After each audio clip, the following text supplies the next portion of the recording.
जी, जैसे कि पार्ट 1 में हमने बात की थी कि नेगेटिव थिंकिंग क्या होती है, उसकी किस-किस तरह की इकसाम होती हैं और टाइप्स होती हैं।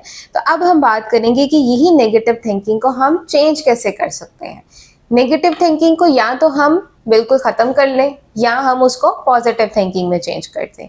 अब बिल्कुल ख़त्म करना तो बहुत समटाइम मुश्किल हो जाता है कि बिकॉज़ जब आपका एक दिमाग है, माइंड है, उसमें थॉट्स ने तो आना ही है, उसमें सोचों ने तो आना ही है। सो बेहतर काम ये होता है कि हम उन्हीं सोचों को जो नेगेटिव हैं, उनको हम पॉज़िटिव में चेंज कर दें या ऐसे क्या तरीके करें जिससे हमारी नेगेटिव थिंकिंग कम हो जाए और वो पॉज़िटिव में खुद ब खुद बदलना शुरू हो जाए।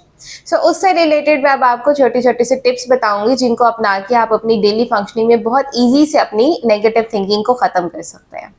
जिसमें सबसे पहला काम तो ये होता है कि आप जर्नलिंग शुरू कर दें। जर्नलिंग से मुराद ये होता है कि जो आपकी नेगेटिव थिंकिंग है, आपके ज़हन में जो भी थिंकिंग आ रही है, जो सोच आ रही है, आप उसको सिंपली लिखना शुरू कर दें। Just right it down. आप एक पेपर पेंसिल लें और जो भी ज़हन में थॉट आ रही है, आप उसको बस लिखते जाएँ। ये नहीं सोचना कि ये थॉट कोई पढ़ लेगा, कोई देख लेगा या कुछ भी नहीं। आप जस्ट उस थिंकिंग को लिखते जाएँ। अब जब आपने लिख लिया है, आप चाहे तो वो थिंकिंग उसी टाइम पे अगर आपको जब आपको सोच आ रही है आप उसको लिख सकते हैं या अगर आप चाहें तो आप उसको रात में जब आप फारिग होके बैठते हैं आप उस टाइम भी उसको लिख सकते हैं।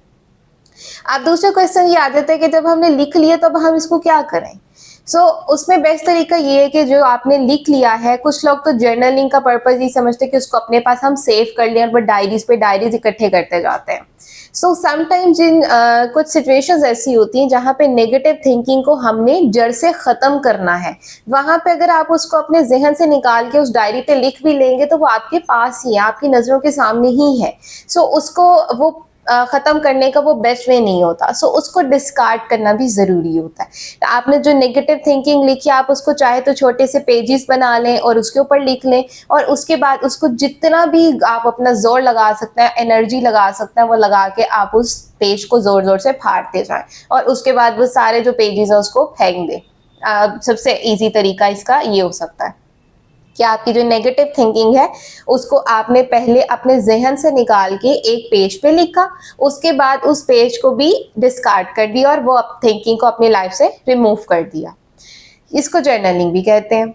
इसके अलावा एक दूसरा कॉमन तरीके कि जिस वक़्त आपको जो थॉट आ रही है, जैसे कि मैंने पहले भी बताया पार्ट 1 में कि कौन-कौन सी इकसाम की थिंकिंग है, जिसमें जनरलाइज़ेशन, कैटास्ट्रोफिसाइज़िंग, नेगेटिव थिंकिंग, ब्लेमिंग, फ़िल्टरिंग ये सब आती हैं।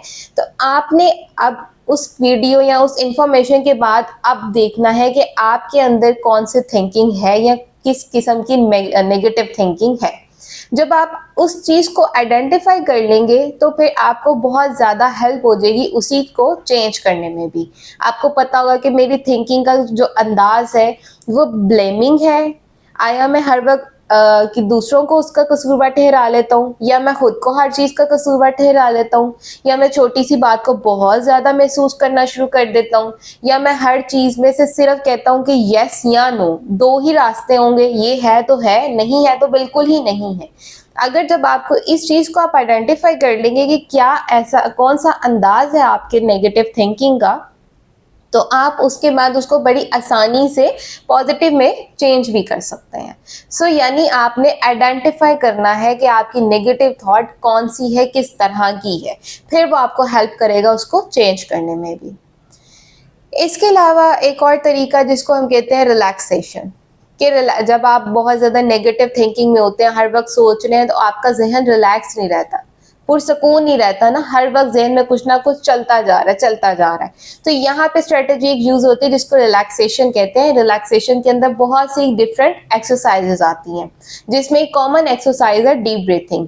आप डीप ब्रीथिंग जिसे लंबे गहरे सांस भी कहा जाता है, कि आप उसकी एक्सरसाइज शुरू कर दें। आप खुद को बिल्कुल रिलैक्स एक चेयर पे बैठें, अपने दोनों पाँव फर्श पे बिल्कुल सीधे रखें और अपने दोनों हाथों को अपनी थाइस के ऊपर बिल्कुल सीधा रखें।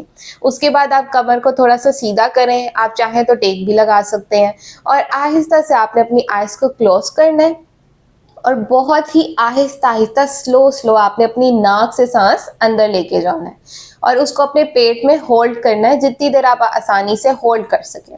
आप चाहें तो उसके साथ काउंटिंग भी कर सकते हैं 1 2 3 4 सेकेंड्स के हिसाब से। उसके बाद जब आपको लगे कि अब आप होल्ड नहीं कर सकते, आपने सांस को आहिस्ता आहिस्ता मुंह से बाहर निकालना है, यानी आपने नाक से सांस अंदर लेके जाना है और उसको मुंह से बाहर निकालना है। Inhale through nose and exhale through mouth. ये रिलैक्सेशन एक्सरसाइज है जिसको डीप ब्रीथिंग भी कहते हैं और बेस्ट स्ट्रेटेजी है नेगेटिव थिंकिंग से छुटकारा पाने के लिए। नेगेटिव थिंकिंग को पॉजिटिव में चेंज करने की बेस्ट स्ट्रेटेजी जिसको मैं भी बहुत ज़्यादा रिकमेंड करती हूँ वो ये है कि आप अपने आप को पॉजिटिव सेटिंग्स में रखें, पॉजिटिव सराउंडिंग्स में रखें। यानी आपके आसपास का जो माहौल है वो भी एक पॉजिटिव होना चाहिए, जैसे वाइब्स आते हैं तो आपको वो पॉजिटिव आने चाहिए। इसके अलावा जो आपके आसपास लोग हैं वो भी पॉजिटिव माइंडसेट के होने चाहिए, यानी उनकी जो थिंकिंग है, सोचने का अंदाज है वो पॉजिटिव होना चाहिए, ऑप्टिमिस्ट होना चाहिए। हर चीज़ को सोचने के दो अंदाज होते हैं, पैसिमिस्ट या ऑप्टिमिस्ट। पैसिमिस्ट का मतलब होता है वो बहुत ज़्यादा नाउमीदी और नीचे की तरफ सोच जा रही है, जबकि ऑप्टिमिस्ट है जो बहुत ज़्यादा एक होपफुल होते हैं और पूर्ण उम्मीद होते हैं और हर चीज़ में से अच्छा सोचते हैं।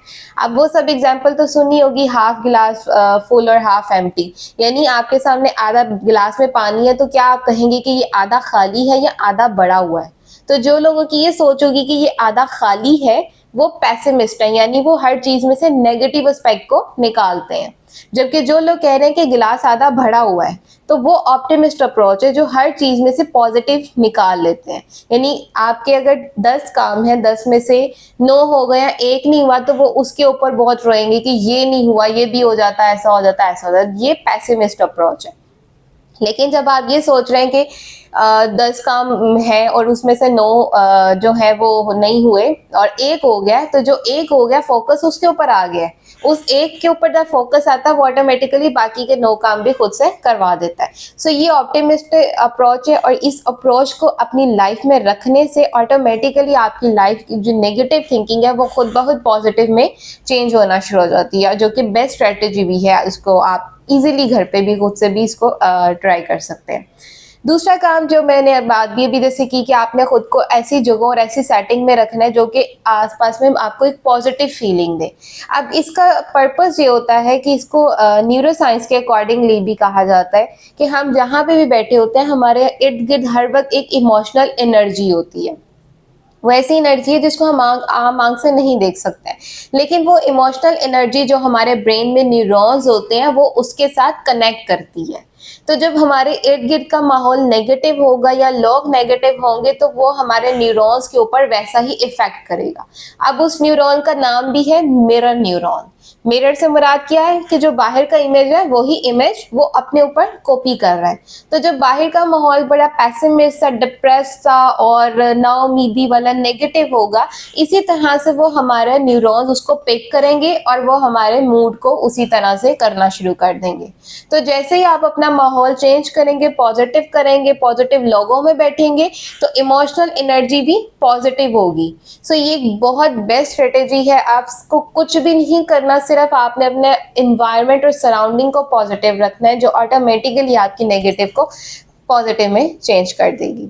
सो मैं उम्मीद करती हूँ कि आपको यहाँ आज की वीडियो से काफ़ी इन्फॉर्मेशन मिली होगी। इसके अलावा भी कोई अगर आप लोगों की कंफ्यूजन हो तो आप कमेंट सेक्शन में पूछ सकता। Thank you.